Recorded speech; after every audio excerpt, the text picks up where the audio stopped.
Good morning or afternoon.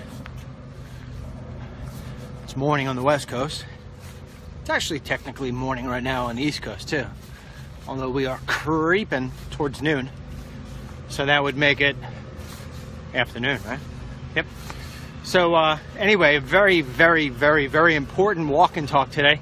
Maybe the most insightful walk and talk that we've had since going all the way back, if you will, to the time before the election, when I was coming out and explaining to you, long before anybody else, including anybody on Fox News, how it is that the narrative concerning the Electoral College was all baloney. In fact, I had come out and told you two things, if you recall.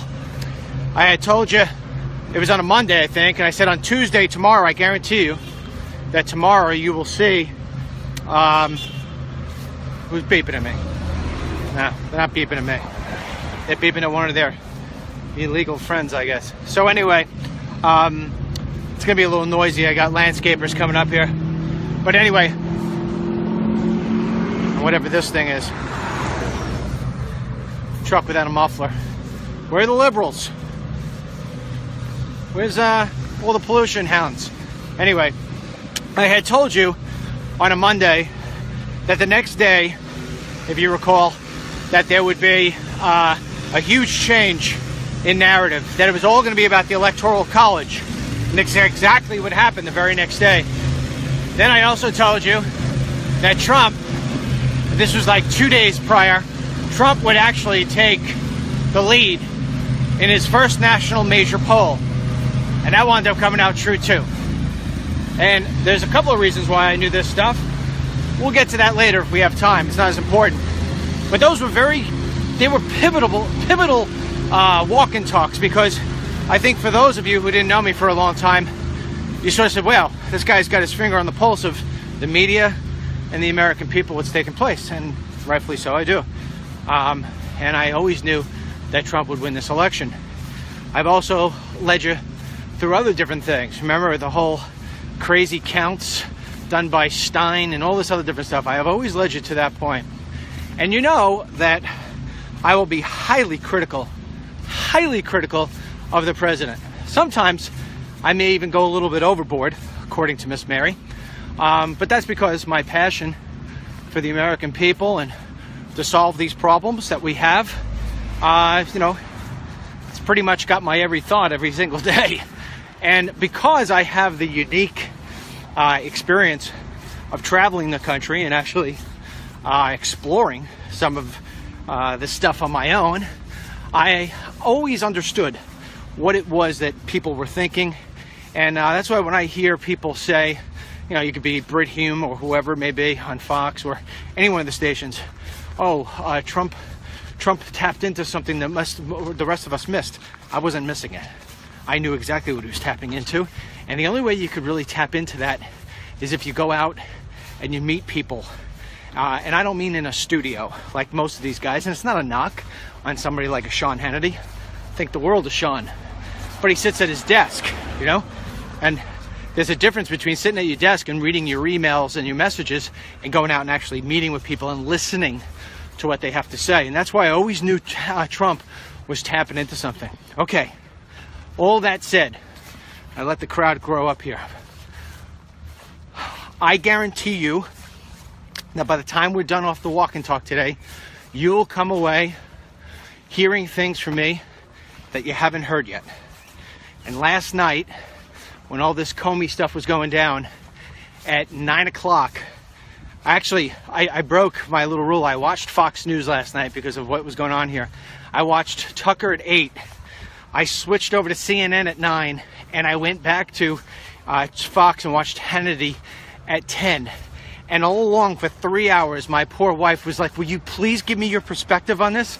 I said, no, we're going to wait for the end because I want you to watch this with me and realize the fact that everything these guys talk about 2 days from now is what I tell you at 11:01 Eastern time. She said, okay. And she said, boy, you hit it. Okay. First, what we're going to do, we're going to break down this Comey thing in a couple of different ways. First, we're going to break it down from the way the Democrats look at this. And I want to debunk their entire argument from the get-go, and then talk to you about why and how this is so important, brilliant, and an opportunity that we have not had. Okay? So, because I think what happened yesterday could be, if he's smart, the turning point in this presidency. I absolutely believe it can be the turning point. It was the most significant, important day, what happened yesterday.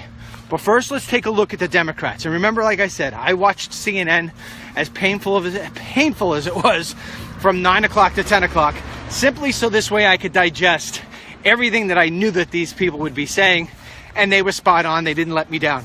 Okay. The argument they're going to make to you, and are making, and they're going to keep on pressing on this argument, is the fact that the timing of the firing of Comey all points back to Trump is running scared. Comey was onto something with this Russian investigation. Now, what I'm about to say to you is nothing new. You've probably heard this already. I know you've heard this if you've been watching Fox or anything this morning. But that narrative only falls true on those who have crap in their ears and only want to hear what they want to hear. It all falls true on people who are ignorant and have no clue about how anything works in this country, especially investigations. You know, I like to water things down for you, so let me water down for what they're saying. They are saying that because the police chief got fired, that cops can't write traffic tickets anymore. What? Yeah, they're saying because the head coach got fired, that the players on the field could no longer play the plays. What are you talking about, Dennis? Exactly, it's ridiculous. Comey leaving by force, or by, if he were to just resign tomorrow for reasons of, God forbid, he was ill, the investigation will continue to continue. It's not going to miss a beat. Anything that they've collected in their little folders, which so far has amounted to zero, because if it did amount to something, they wouldn't be pussyfooting around like they are. And they've already come out and said that they haven't had anything to point back to Trump. Not a single thing. They are empty. They are at zero. They've got nothing. And so the Democrats are sitting here telling you, I mean, some of them are actually calling for Trump's head, because he did what he has the right to do. He fired Comey. He got rid of him. And so, hold on one second. Got these little kids here. I don't want to subject them to this crap before they have to. Anyway, so it's just not true. This investigation will not miss a beat. Trump knows this. Anybody with common sense knows this. Even the Democrats, they know this. But it's the only card they have to play. They are panicked. They are panicked about this. Okay, now that you take that whole narrative that this was done as a way to just stymie and stop the entire investigation, now that you realize that that's just completely moronic, now let's take a look at how this all unfolded, why it all unfolded, but more importantly, where it goes from here if smart minds play the right cards and the right hand. Okay, first of all, I do not think you could look at this as a whole. I think you have to look at this individually. This is one of those times where each component has to be looked individually. What do I mean by that? Again, you know how I always use my examples for you. It's like you can buy a house, and you buy the house collectively with all the rooms in it, but you go shopping in different places for different things, right? You go furniture shopping to the furniture store, and you go for bathroom stuff. You don't go to Levitt's for bathroom faucets, right? So you have to look at this each in its own compartment. We start with Comey. There is something that Comey did back in July, which to me tipped his hand. And nobody ever talked about it. And they didn't say it last night. Not one time in 3 hours did not one person mention this. When Comey stood up and he had that impromptu press conference that just shocked the Democrats. Okay, baloney. baloney it shocked the Democrats. That was completely 110% orchestrated. And now what we'll never be able to know unless Comey comes out and tells you is that for some reason, I don't know what he was offered, I don't know what he was afraid of, I don't know what influenced him, but everybody, Obama, Hillary, Loretta Lynch, they all knew he was getting up to have that conversation. Nobody does what he did. He broke the rules so severely, that's why everybody was in such shock. Okay, and here's how he tipped his hat. He sat there and said, what I'm about to say, nobody knows that I'm about to say what I'm about to say. Look, that's like me saying to you before every sentence, let me be honest with you. Let me be honest with you. Let me be honest with you. You ever hear somebody say that all the time? You know, after a while you say, why are you saying that? Why are you preluding every sentence with, let me be honest with you? You want to know why you're saying that? Because consciously, you know that you're usually telling a dishonest thing. So that's why. So let me be honest with you. Let me be honest with you. Yeah, no. When he tipped his hat to me. Maybe not anybody else. Maybe they missed it. But when he said, I'm going to say something that nobody knows, what he was doing was he was forecasting. He knew what was going to come back at him. He knew what was going to come back at him. And he did that to save the other people that he was protecting. No question whatsoever. You do not lay out all of the things that Hillary Clinton did, and you make an unbelievable argument, maybe the greatest argument I've ever seen anybody make against somebody's criminal activity, and then conclude with but I don't think we should be moving forward with any sort of prosecution. First of all, that's not his position. And he knows that. This is not a stupid man. This is a man who is very articulate, very educated, very proud. He would never, ever break protocol unless there was an absolute reason for him to break protocol. That's what I don't know. I don't know whether or not he thought he was going to get political points. I don't know whether or not he absolutely at that point totally believed Hillary Clinton would be president and he would have a tremendous amount of upside. We will not know because we were not in those meetings. But you can tell when a man does something like that, or a woman does something like that, there's something peeled behind it. Now, here's where it gets completely tricky. Fast forward to just before the election, and Comey comes out and says he's going to reopen the investigation. Shocks everybody. Nobody more than President Trump, or I should say candidate Trump. So candidate Trump is sitting there and he's saying, oh, wait a second. How did I get this gift? This guy must not want to see Hillary. He must want to see me. No. This is the part of Comey where it's all about him. There's one thing about Comey you can't deny, and if you've been listening, everybody's saying the same thing. The guy is all about him. He's a drama seeker. He's the guy who likes to be in the spotlight. You know, he's supposed to be, it's like the coach, right? I go back to the football game. You know, it's like the coach telling the quarterback, no, you're not going to hold a press conference today. You're not going to talk about your passes. I'm going to do it. The guy who needs to be front and center. A guy like Bill Belichick, who's a real leader, he stands back and says, Tom Brady's the guy who's going to do the talking. Not Comey. Comey loves that spotlight. He loves to be in it. Now, understanding that psyche, understanding that mindset that he has, something happened to this guy from July till October that pissed him off. Either he recognized the fact that he wasn't going to get what he was told he was going to get. Either he realized the fact that he got used like a cheap violin. Something happened. And here's another thing which I had said to my wife last night. In addition to something like that happening, here's the part that nobody, not the press, not you, not me, not Hannity, not nobody, but Comey understands. When you pull what you pulled, like Comey pulled in July, you lose the respect of everybody, okay?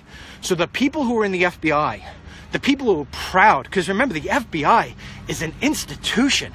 It's one of our greatest institutions worldwide. It is highly regarded.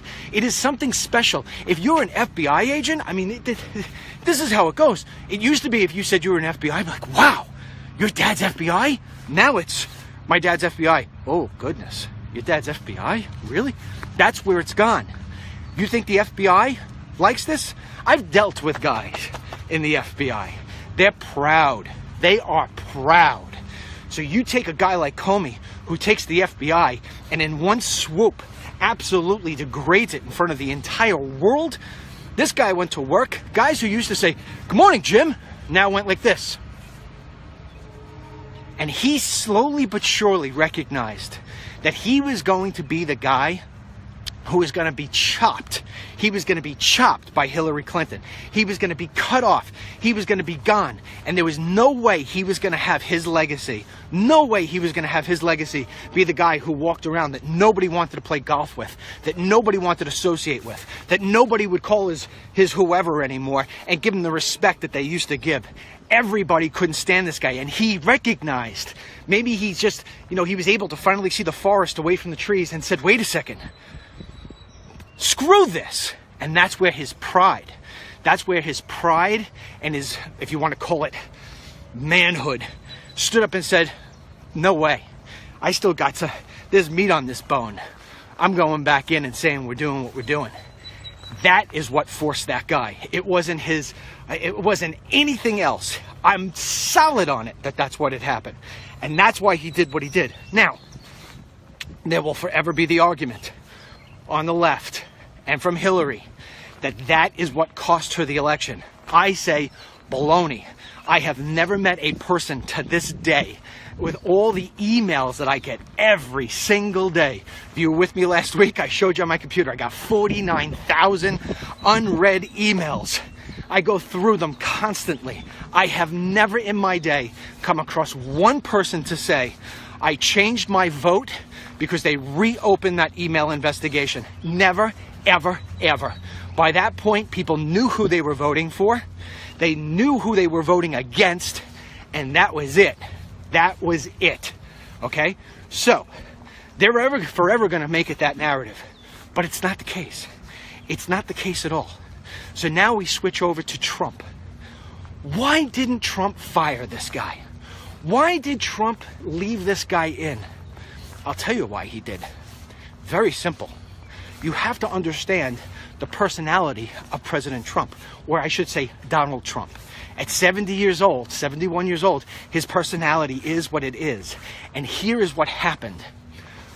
When that crap happened to Trump in the middle of July, and he watched and he saw how corrupt that was, what happened to him, he turned it on, man. He turned it on because he felt as if Comey and everybody in D.C. were just going to screw him even worse than he thought he was going to get screwed from the beginning. And that's why he sent out the tweet, and Comey's this and Comey's that, and he was spot on. He was 110% spot on. But then when it happened 2 weeks prior to the election, when Comey reopens the investigation, he threw Trump for a curveball, man. Trump was like, what? He threw everybody for a curveball because nobody looked at it the way I looked at it right there. Nobody looked at it. Comey was saving himself. He wasn't saving an election. He wasn't anything about nausea, about the American people. He didn't give a damn. He cared about one person, Comey. That was it. And the other part we don't know, he may have been sticking it to somebody. Maybe Hillary Clinton. Who knows? All I know is it had nothing to do with Trump. And Trump sat there. If you watch Trump's body language, Trump's a very easy guy to read. I know when he's not giving you the complete straight. I know when he's selling himself on something. And I know when he feels it. When he feels it, he will never look down.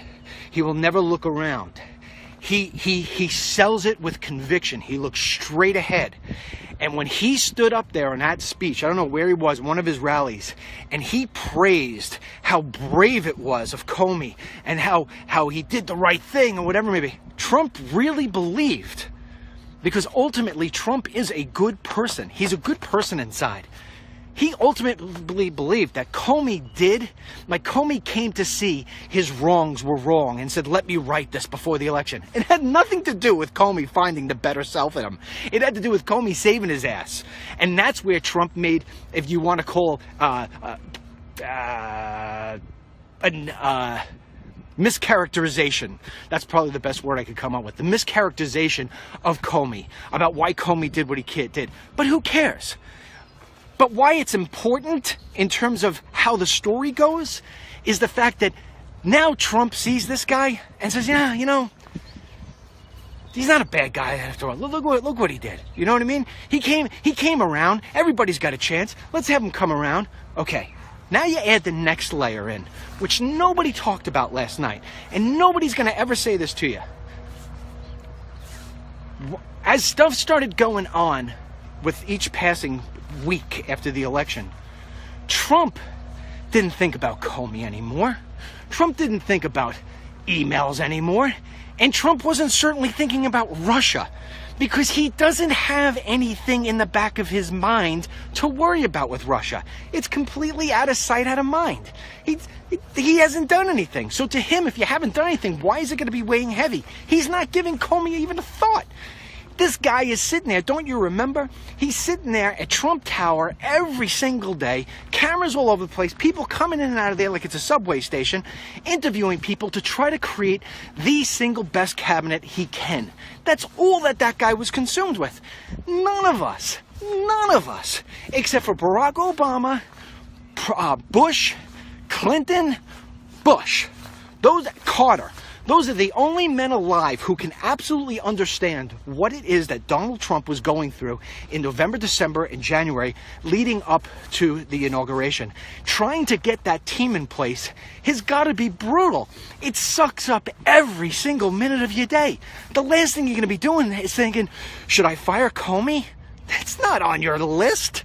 Please. So when these Democrats make the narrative, try to say, why did he get rid of him before then? Why did he wait for this? Why all the time? I'll tell you why. Because he wasn't thinking about it. And there was absolutely no reason to think about it.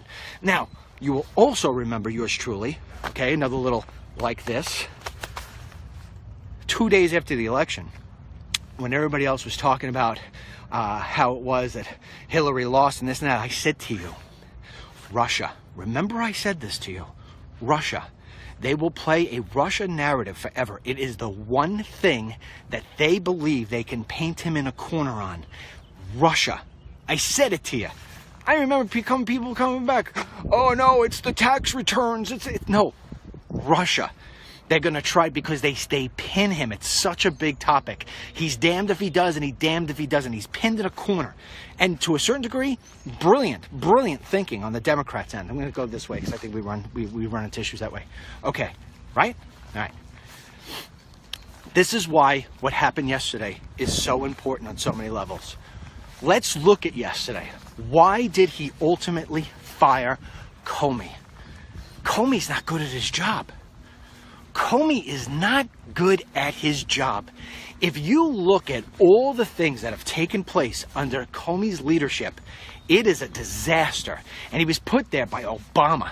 He is an absolutely horrible leader. He is self-serving. He's all about him. He's the drama guy, like I told you. And on top of that, I don't think this guy could find his buttocks with two hands, let alone a terrorist. He has botched almost everything he's touched.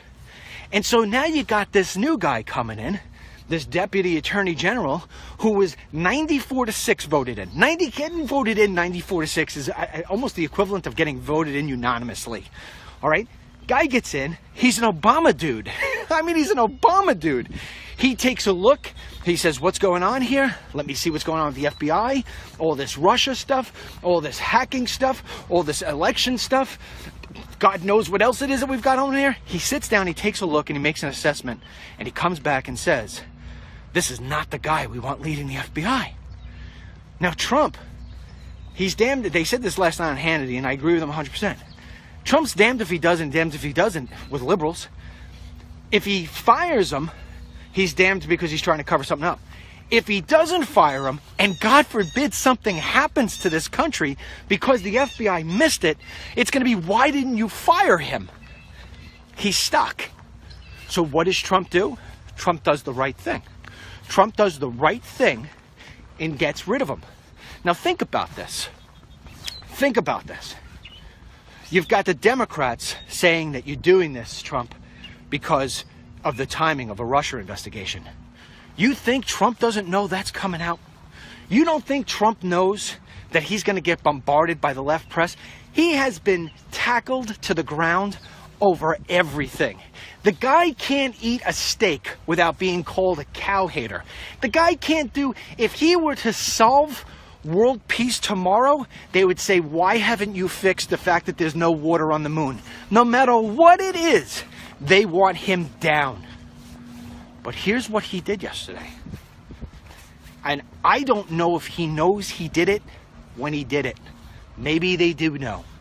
But regardless, he just opened himself up to the greatest opportunity that he's had, that all of us have had. When he rid of Comey yesterday, not only did he do the right thing as a president and for national security and for safety and you name it, but he just completely made it so this way he can change the narrative for the next 4 years. Absolutely. What do you mean, DML? One of the greatest mistakes that Trump has made so far, and I understand why he made it, and it goes back to what I said before about him being a loving guy. One of the biggest mistakes he made was not taking advantage of going back against Hillary. In his mind, and this is because Trump's got a big heart, in his mind, Hillary wasn't worth going after. I go back to what I said to you before. Why didn't he fire Comey? Well, because he's got 9,000 things on his plate, including having to hire all these people for prominent positions. He's got ISIS chopping off people's heads. He's got people who can't get work. He's got illegals coming in through the border like it's, Swiss cheese. He's got more problems to deal with. Not to mention the fact, keep in mind that he's been getting now security clearance notices every single day since he was clearly, goes back into the summer. So he also knows about all the dangers of North Korea and everything else that you and I weren't even thinking about in November, December. And he sits there and says, wait a second, I'm going to use resources after Hillary. He sees how painful it is for her that she lost the election. He sits there and he says, you know what? She punished herself enough. I'm not going to put resources to this thing. She's going to fade away anyway. What could she possibly do now? She can't run for anything else. She's done. And he pockets it away. Plus, he remembers that at a point in his life, he actually was friendly with the Clintons. Lets it go. It's his heart speaking. His heart, not his brain. His brain should have told him that this is a ruthless woman who's married to a ruthless man who had the gall to stick a cigar up a young girl's private parts. That these people don't think like rational people. That's where he made his mistake. And now what happens? Now she's back. She's back. She's back stumping, and she's back slamming him. And now he says, you know what? Screw me once, shame on you. Screw me twice, shame on me. This is what he should be saying right now.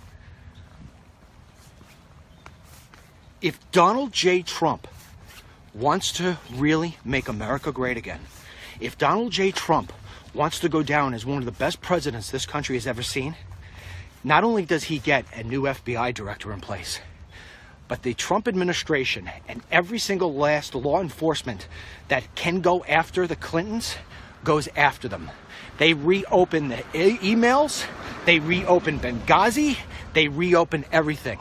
And they could reopen it based on the fact that the guy who was sitting there in the FBI was no good at his job, and that it would be an injustice to the American people if they did not go and try to make sure that all of the stones were left unturned, because this was a guy who was completely incompetent. And if that means you got to come after me again, for somebody else for Russia, I'm wide open to it. Once Trump does that, it's lights out. It's lights out. Because here's the thing. Everything that he has tried to do so far as President of the United States has gone sort of flat. With the exception of new jobs being created, which I'm sorry, as much as I love him, you know what I mean? It's not all because of him. At the end of the day, businesses hire people. Yes, his deregulation and his promise of taxes and his promise of making a better healthcare system, these are all weighing into the things like the stock market, which is all based on futures. But when you look at it, the initiatives that he has tried to take, they haven't really gone anywhere yet. Granted, it hasn't been all that much time, but still things have fallen flat to a certain degree. This is the reason. Because the media's crushing him. They're crushing him. They got him. He's cornered. Fox News and Sean Hannity isn't enough. Dennis Michael Lynch and Laura Ingraham aren't enough. Jay Sekulow isn't enough. They got I've told you this before.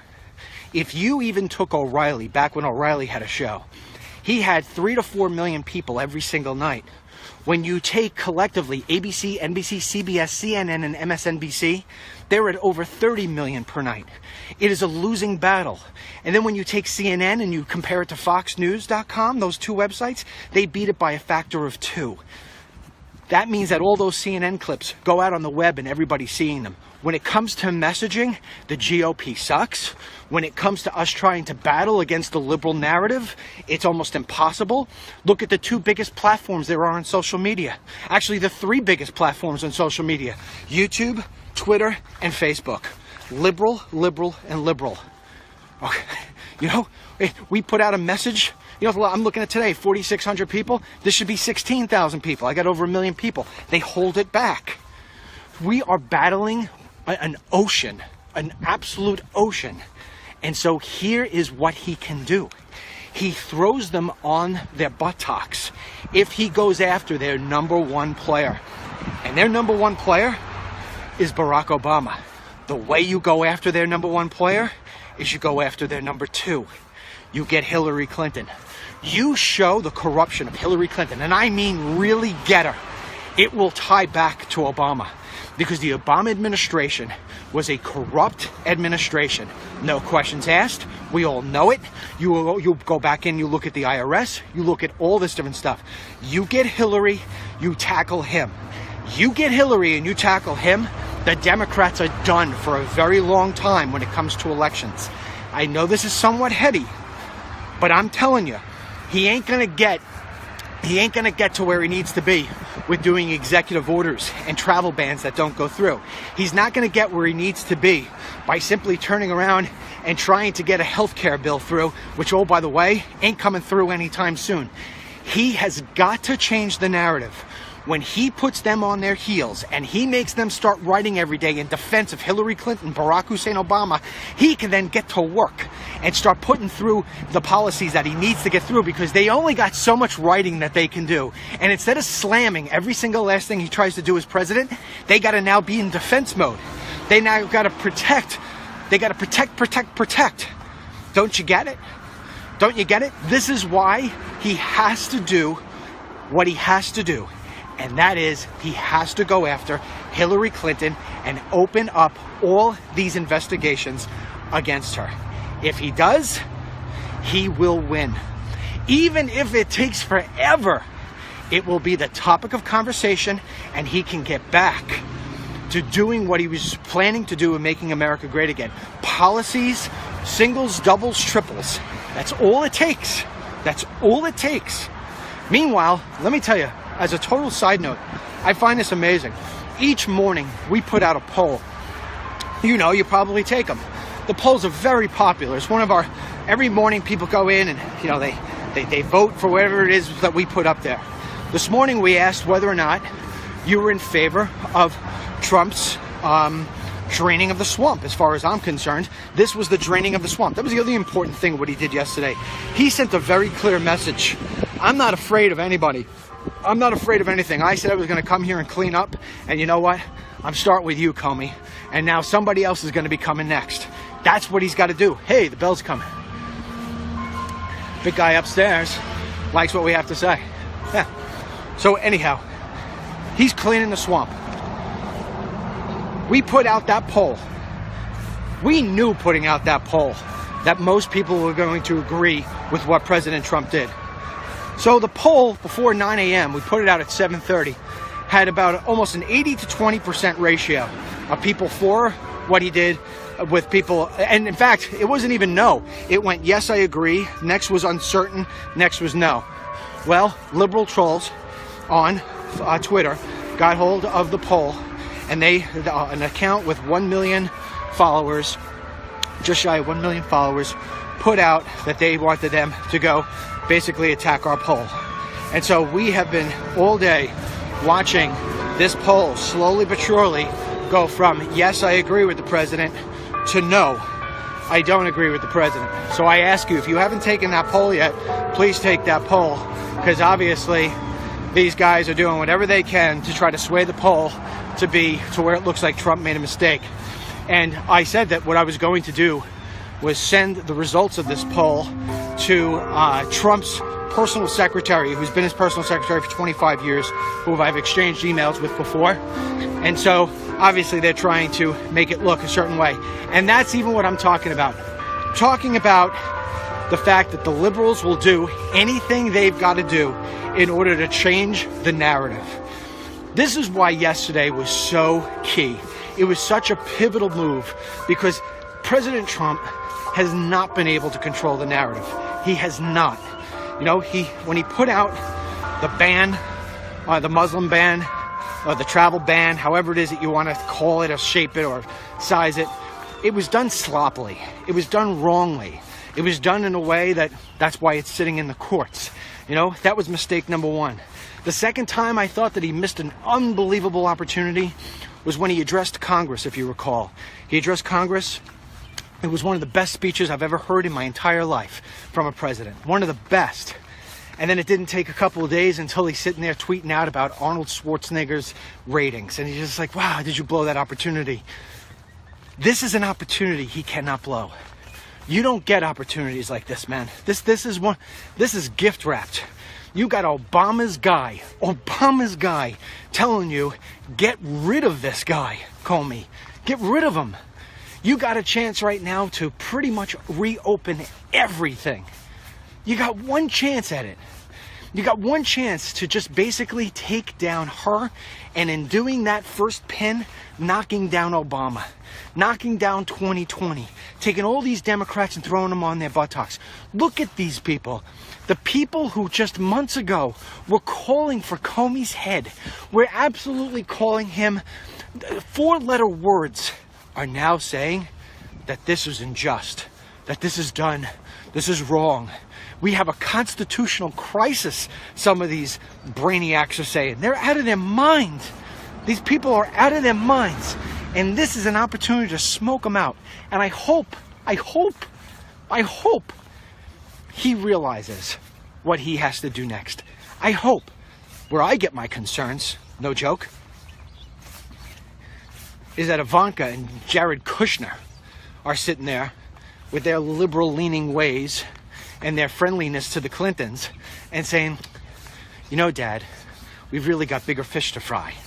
You know, and really, you know, we got rid of Comey. Let's just keep our eye on the ball. Let's just keep marching ahead. Let's get a better FBI, you know, director in there. Let's pick somebody really good. Maybe Trey Gowdy, you know, or whoever it is that we should pick. You know, whatever. Let's just keep moving forward. No. No. That would be a no. That would be a strategic bomb in the baddest way. The strategy here has to be, just like I talk to you all the time about drug cartels. You don't chase the nickel dime pushers and think that you're going to win the war on drugs. You go at the top. You cut the dragon at the head. The dragon of the Democratic Party is corruption. You chop that corruption at the head. And sitting at the head of that corruption is Obama and Hillary Clinton. Comey cannot be trusted. And that means all the work he's done cannot be trusted. And even if that means that President Trump has to stand up there and say, look, next guy comes in, you could do whatever you want. Put anybody you want on me with Russia. You could do whatever you want. And just I want to let you know, we're going back in and looking at this other stuff because we think it could be national security measures that we have to take into consideration here. Protection of the American people and the systems that we have believed in and fought for and died for is at risk here. And we're going back in. You put her and you put Bill back on their heels. You put all these liberal writers and all these Chuck Schumer dirtbags on their heels. You put Obama on his heels.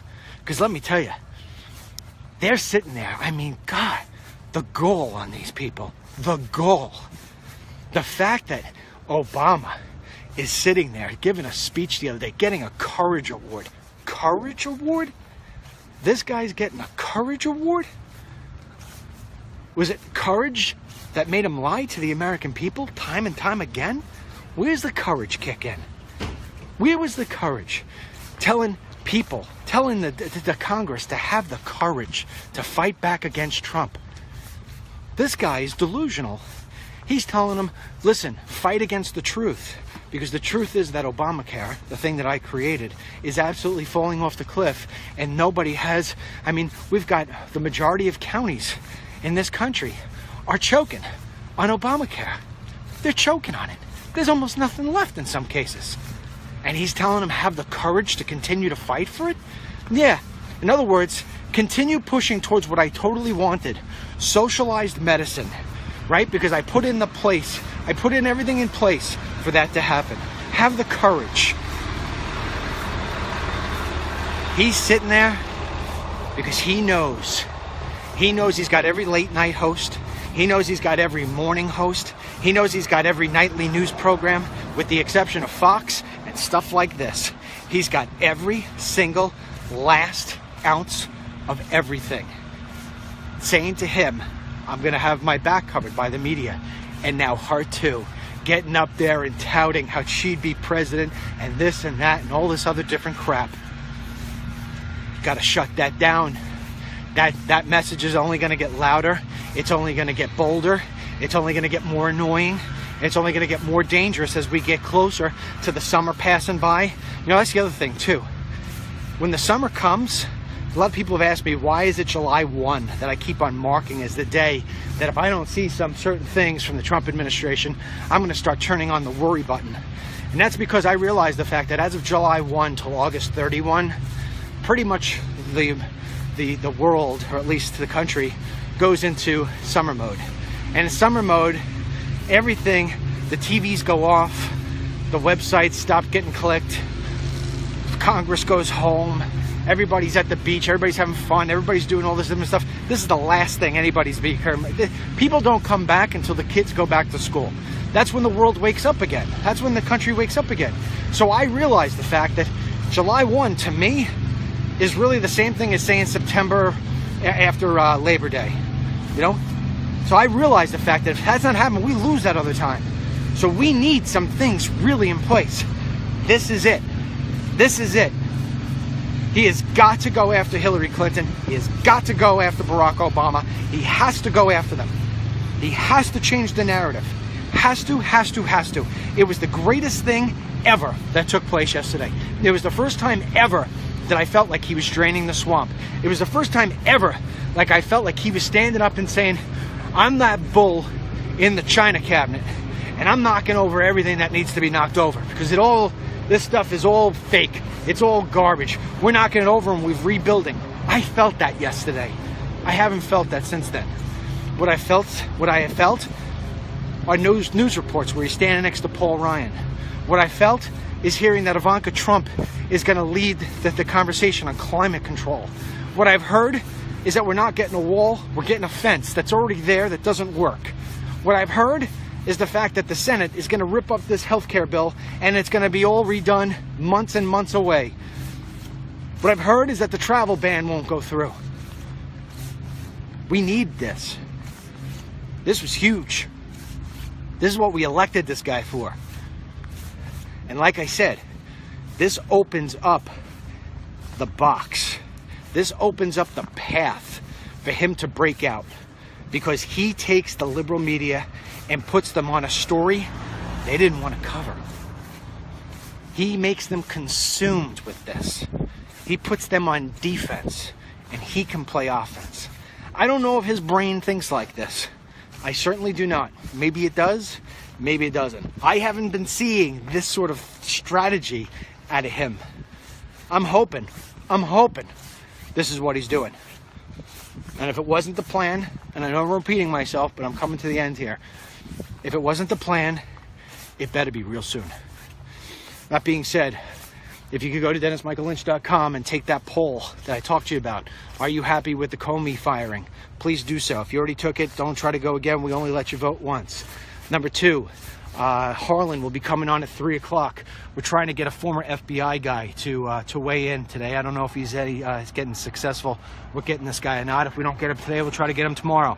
But either way, Harlan on the Hill will be at 3 o'clock. And yes, I told him to stop tapping his pen on the table. It's bothering me too. And that's that. For those of you who continue to donate to us, I appreciate it in a big way. We are now, as of next week, really staffing up. So anything you could do, go to DennisMichaelLynch.com/donate. I appreciate it. And that's that. Tomorrow I'll be in the studio. And my daughter actually starts working for us tomorrow. Yeah. So that's really cool. And that's that. All right. So keep on going to DennisMichaelLynch.com. We have updates all day long. As far as I know, I think the president is actually speaking about this. So I'm going to go home and get back to work and get all the writers getting on stuff. All right. I'll read 2 of your statements here before I go. All right. I'll make it 3, and then I got to go. What do we got? Your remarks about Ivanka are beginning to concern me. Just how liberal is she? Says Barbara. Well, Barbara, she's liberal. She's liberal. You know, she's a liberal. And I always thought that she was going to go into the White House, and I like that idea because we all share one common thing as far as I'm concerned, with the exception of these nutbag terrorists. Every human being has the desire to be loved and to love. And when that's stripped away, or when that's not fed into enough, I think it brings people into a different mindset. There's nothing more blissful than love. And so you could be in the White House and you could be, circled around the brightest minds, Tillerson and Sessions and Mattis. But if you're not also circled around by people who love you, and they're not there being able to share with you in the joys of life, day in and day out, you don't have somebody you could bounce things off. You know, sometimes I'm with Mary. Mary's greatest role is just sometimes playing that of listener, right? I didn't think Ivanka was going to go into the White House and start dictating policy. I didn't think she was going to go into the White House and start taking over meetings about climate change.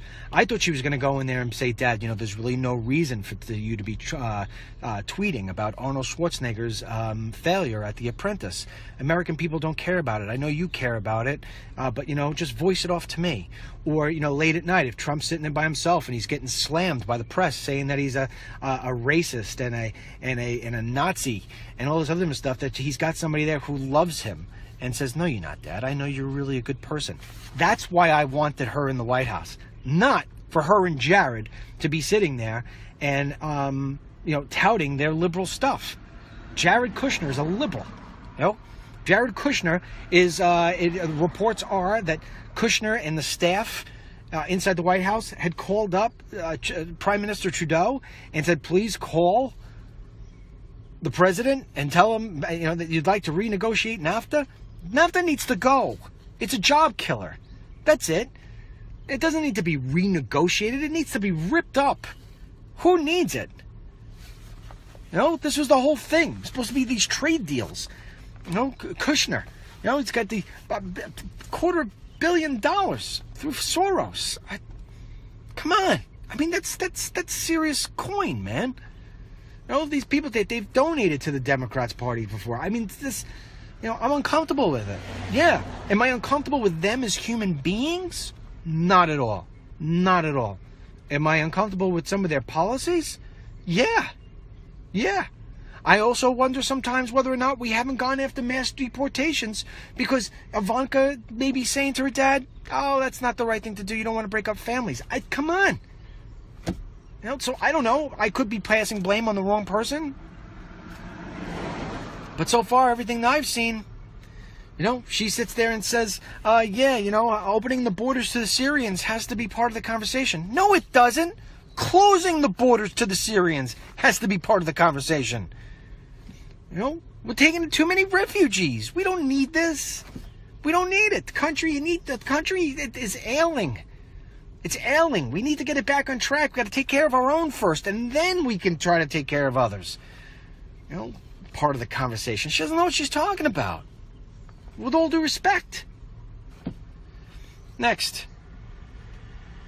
I don't think Facebook can handle this many people watching a video, commenting, and sending love icons. Nancy Spencer. Nancy, back in the day, we used to get 10,000, 11,000 people. But it's not just us. It's everybody. It's everybody. I watched, quick little story here.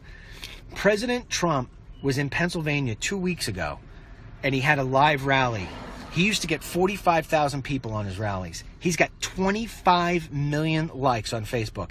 He had 6,000 people watching. Fox News has 15 million likes. Jeff Sessions was here on Long Island talking about MS-13 the other day. Live feed, 2,500 people. So the reason why we get 3,000 and 4,000 people is because I have the text alerts in the app. If I didn't have that, you guys wouldn't be seeing me in your feed. And you know what the test is? Watch Harlan on the Hill today. You know, yesterday he got 900 people. Now, I don't expect that he's going to get as many people as I do. This is my page. He's up and coming. But I didn't tweet. I didn't put out an alert. So he can only get as many people who are going to be coming in. They didn't know they was going to be there at 3 o'clock. You know, so that's a big reason why it is. But I think Facebook has tapered down these numbers so this way you get less spinning and less interruption. I think. I could be wrong. I don't know. Next. Do you think once Melania gets in the White House, things will really start to change in a positive way? The love factor being circled around with the people he loves? I don't know. I don't know. When I look at Trump, I think Trump gets the most enjoyment out of his kids. You know, I think if he had more time with his boys, I think that would definitely help matter some. You know, I definitely think that will help matter some. You know, look, think of this in your own life. I think about this all the time. All the different times that and this is ultimately why I pulled one of the big reasons why I pulled myself out of further exploring. You know, I've been gone for 2 days. I had to travel. I can't tell you how much I missed my family. I missed my wife. I missed my kids. I missed my pillow. I missed my bed. I missed my recliner chair. I missed everything, you know, but nothing more than just missing my family. You know, I missed one of my kids' games, baseball games.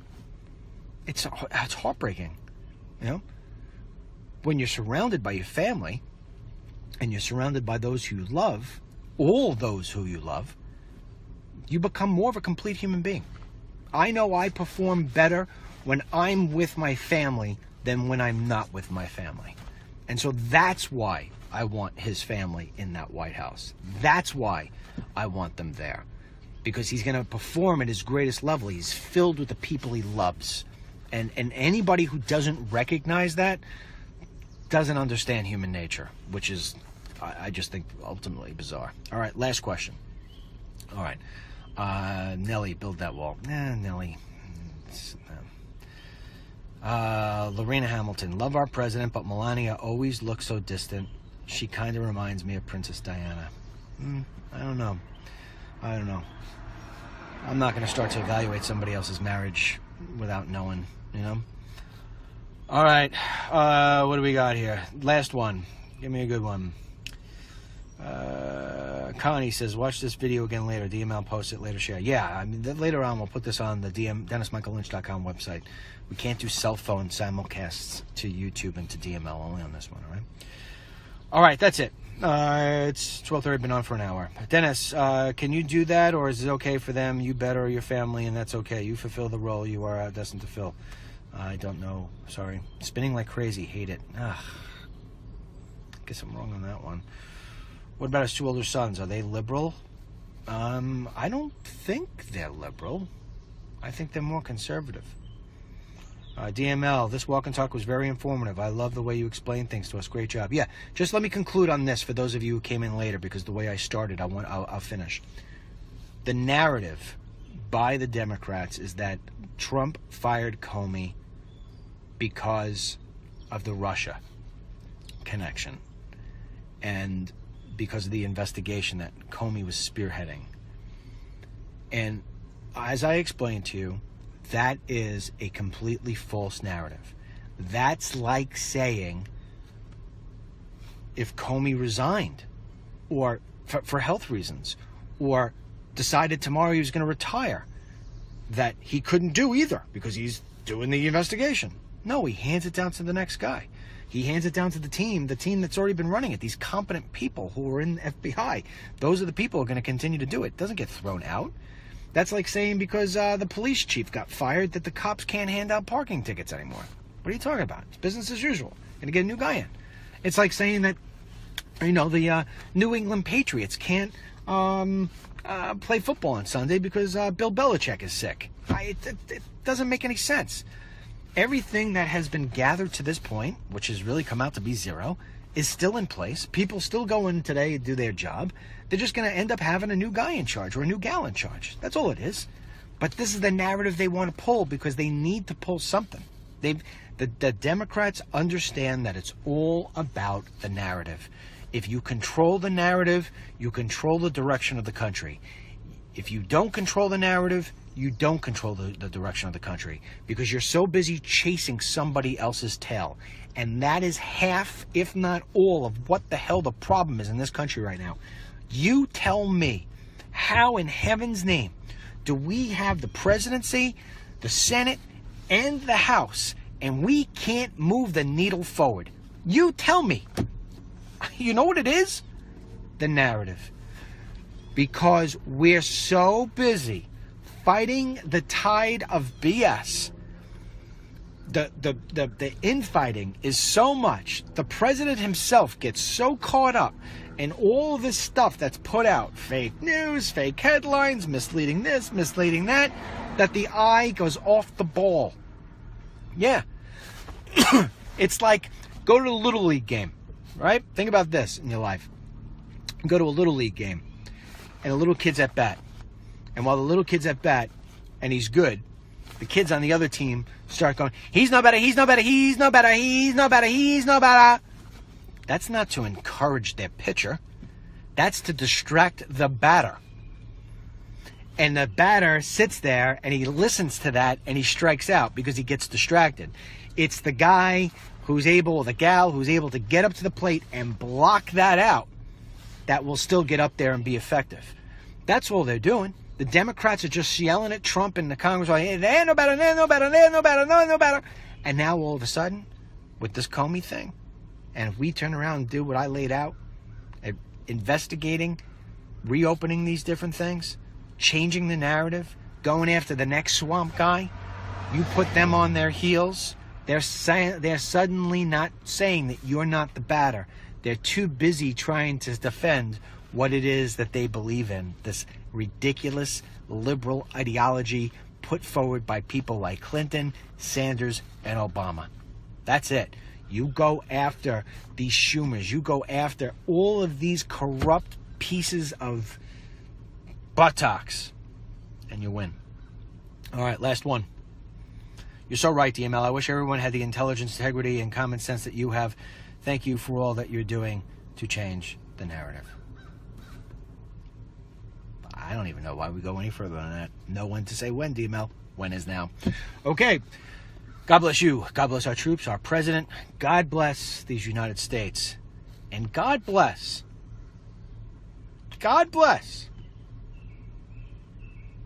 the new Deputy Attorney General. What a letter. See you later. At his desk, you know, and there's a difference between sitting at your desk and reading your emails and your messages and going out and actually meeting with people and listening to what they have to say. And that's why I always knew Trump was tapping into something. Okay, all that said, I let the crowd grow up here. I guarantee you that by the time we're done off the walk and talk today, you'll come away hearing things from me that you haven't heard yet. And last night, when all this Comey stuff was going down at 9 o'clock, I broke my little rule. I watched Fox News last night because of what was going on here. I watched Tucker at 8. I switched over to CNN at 9, and I went back to Fox and watched Hannity at 10. And all along for 3 hours, my poor wife was like, will you please give me your perspective on this? I said, no, we're going to wait for the end because I want you to watch this with me and realize the fact that everything these guys talk about 2 days from now is what I tell you at 11:01 Eastern time. She said, okay. And she said, boy, you hit it. Okay. First, what we're going to do, we're going to break down this Comey thing in a couple of different ways. First, we're going to break it down from the way the Democrats look at this. And I want to debunk their entire argument from the get-go and then talk to you about why and how this is so important, brilliant, and an opportunity that we have not had. Okay? So, because I think what happened yesterday could be, if he's smart, the turning point in this presidency. I absolutely believe it can be the turning point. It was the most significant, important day.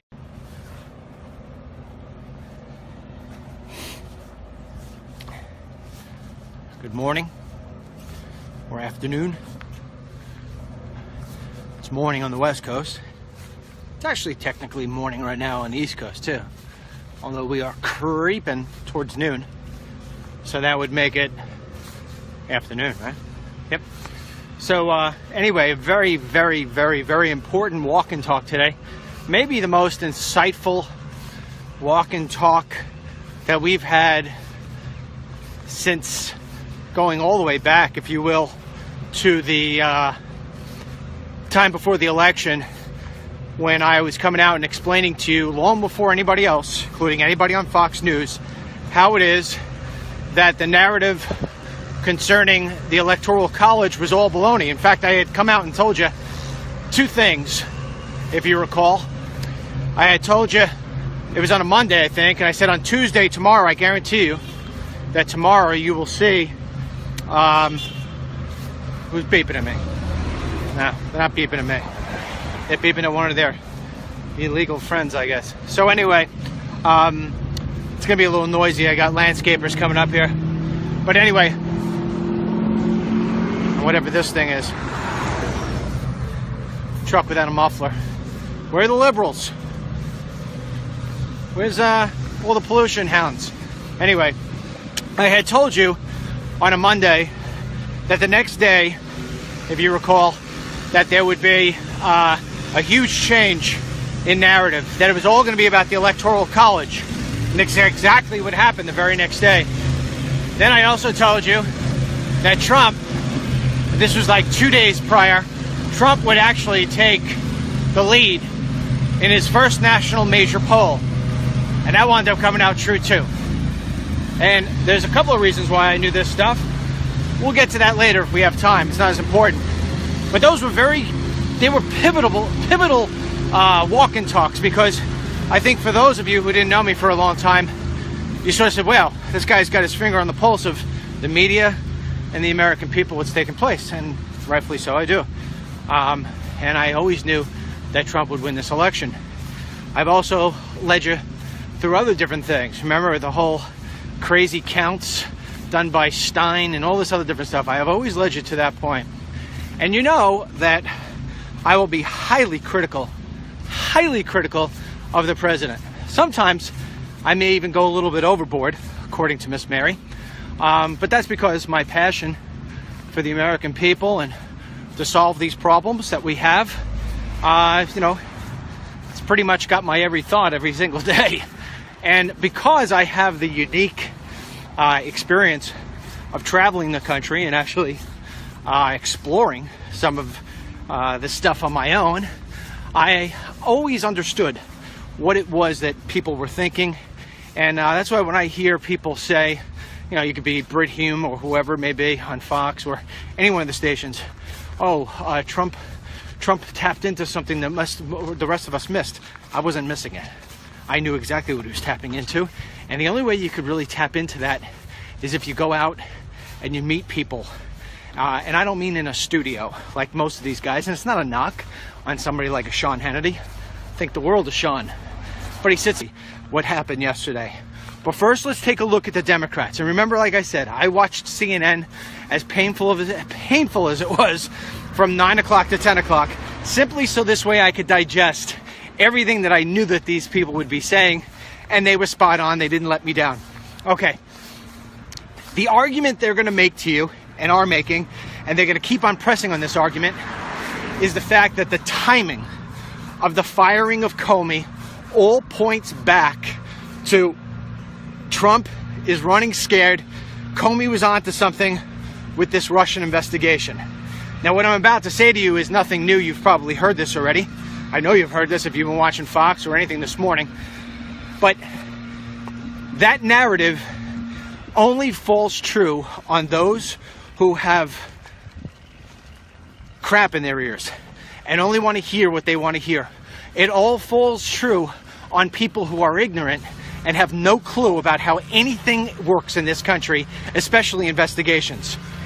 You know, I like to water things down for you, so let me water down for what they're saying. They are saying that because the police chief got fired, that cops can't write traffic tickets anymore. What? Yeah, they're saying because the head coach got fired, that the players on the field can no longer play the plays. What are you talking about, Dennis? Exactly, it's ridiculous. Comey leaving by force, or by, if he were to just resign tomorrow for reasons of, God forbid, he was ill, the investigation will continue to continue. It's not going to miss a beat. Anything that they've collected in their little folders, which so far has amounted to zero, because if it did amount to something, they wouldn't be pussyfooting around like they are. And they've already come out and said that they haven't had anything to point back to Trump. Not a single thing. They are empty. They are at zero. They've got nothing. And so the Democrats are sitting here telling you, I mean, some of them are actually calling for Trump's head because he did what he has the right to do. He fired Comey. He got rid of him. He got rid of him. And so, hold on one second. Got these little kids here. I don't want to subject them to this crap before they have to. Anyway, so it's just not true. This investigation will not miss a beat. Trump knows this. Anybody with common sense knows this. Even the Democrats, they know this. But it's the only card they have to play. They are panicked. They are panicked about this. Okay, now that you take that whole narrative that this was done as a way to just stymie and stop the entire investigation, now that you realize that that's just completely moronic, now let's take a look at how this all unfolded, why it all unfolded, but more importantly, where it goes from here if smart minds play the right cards and the right hand. Okay, first of all, I do not think you could look at this as a whole. I think you have to look at this individually. This is one of those times where each component has to be looked individually. What do I mean by that? Again, you know how I always use my examples for you. It's like you can buy a house, and you buy the house collectively with all the rooms in it, but you go